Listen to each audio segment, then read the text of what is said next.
সোমবারের উপোস শ্রাবণ মাসে কেন করা হয় সেটা কিন্তু আমি তোমাদেরকে আগের পার্টে বলেছিলাম।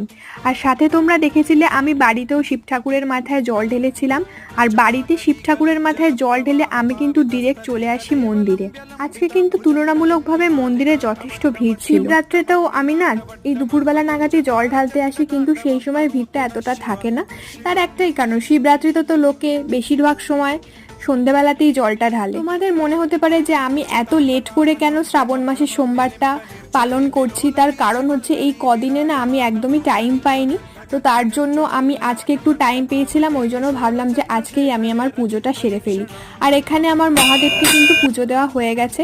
তারপর আমি চলে গেছিলাম আমার মায়ের কাছে। এবারে জানো আমি ঠিক ভালো সময়টাই গেছিলাম, কারণ পুজোতে সবে ঠাকুরমশাই বসেছিল আর তারপরেই কিন্তু হয়েছিল অঞ্জলি, অর্থাৎ আমি অঞ্জলিটাও এবার দিতে পেরেছি। শরবত আর খিচুড়ি দিয়ে কিন্তু আমি আমার উপোসটা ভঙ্গ করি।